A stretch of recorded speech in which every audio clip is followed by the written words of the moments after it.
Hi everyone, welcome back to my channel, and this video is about a long-term review for a TCL TV 65P8.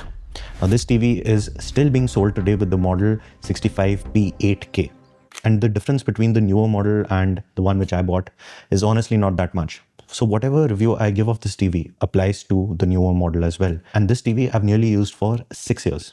That's about 20,000 hours. So this TV has done serious mileage, and I'm going to discuss the picture quality, what problems I've had, and I've had many problems. About 4 issues with this. So 4, 5 maybe.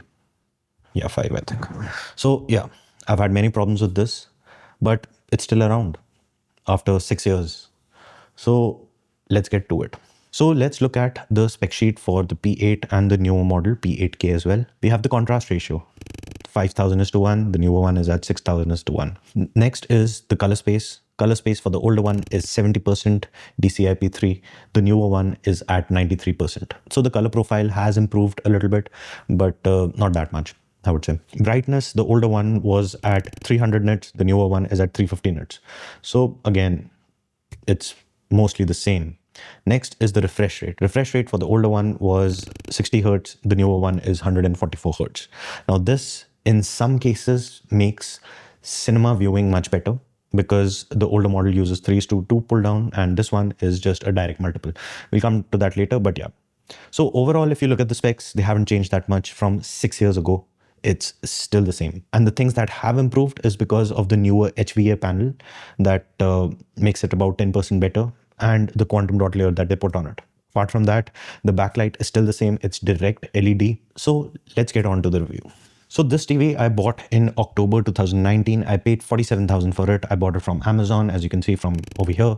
And I tried retrieving the number of hours this has been used. I even tried going into the diagnostic menu of it, but I had no such luck. So I had to estimate. And my estimate is that over the years, it's been used for 20,000 hours or so. And yes, this has been heavily used. So that's my estimate. Now, let's talk about picture quality. Now, for picture quality, I will be benching this against the LG C1 and the C4. So first thing is the colors. Now, the colors don't really pop when you compare it to OLED, but they are decent. The contrast ratio, while blacks do look kind of black, they don't look overly gray like they look in IPS displays.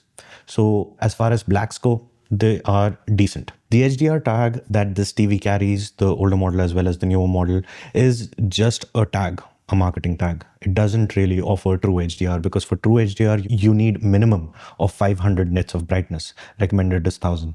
And this TV maxes out at 350 nits. In case you're looking for that true HDR performance, you will have to go higher than this. You will have to put in more money. Now, the local dimming that this TV advertises, be it the newer or the older model, this is software-based dimming. This is not hardware-based dimming. The LEDs that are behind the panel, they don't switch on and off individually. So this is not a FALD system, fully array local dimming. No, it only works from software. So it reduces the brightness so that the blacks don't look gray, and that's it. And it's not effective. It's just a marketing fluff that they need to put it on their website and tell you that this has local dimming, but it's not actually that. So be careful of this marketing fluff, and I would say manage your expectations, what this TV can do. But the two main issues with this TV is viewing angle and reflection. This TV has no anti-reflection coat on it. So this is an example of how the TV reflects when it has direct sunlight on it. So yeah, this TV is definitely reflective, and the colors wash out very quickly if you go off axis. So if you want colors that pop or colors that, stay on the screen, you have to be viewing this TV directly.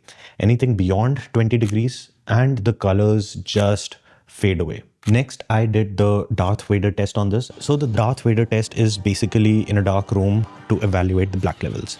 And this TV did pass it. Since this is a VA and a budget panel, this definitely gets a check. For the price and the picture quality that it delivers, this is worth it. And now comes the issues, the maintenance of this TV, how much this TV has actually costed me. Now, I've had 5 issues, as I said before. Yeah, I think so, 5 issues.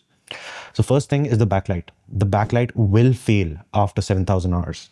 And the reason is that all the LEDs that are connected behind the panel, they are in series. So if any one of the LEDs fail, the entire panel fails. And this has happened twice. So I've gotten the LEDs replaced twice.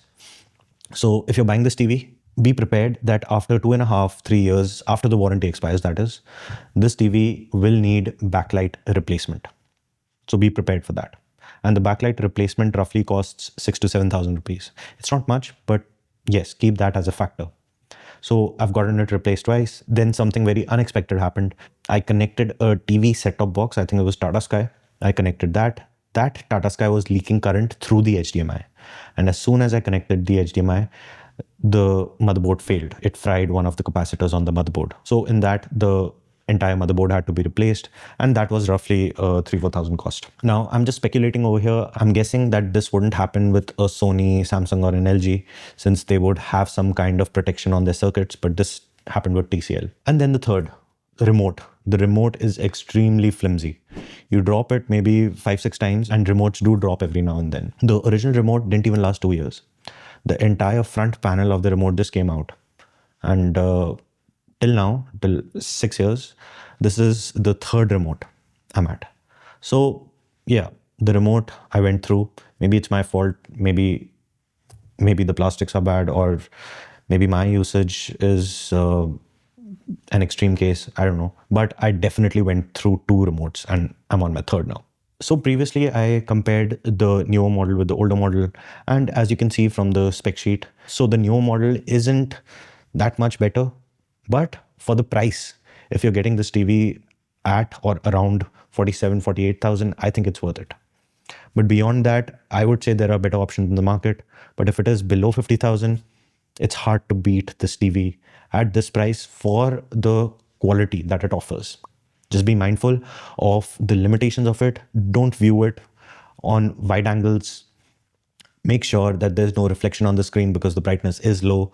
And if you manage your expectations and your surroundings, I think this TV is quite a decent buy. So after 20,000 hours of usage, I can tell you that this TV back in 2019 and still today, if you're looking at a TV below 50,000, a 65-inch TV and a budget TV, is worth it. But at the same time, you have to manage your expectations, what you're looking at.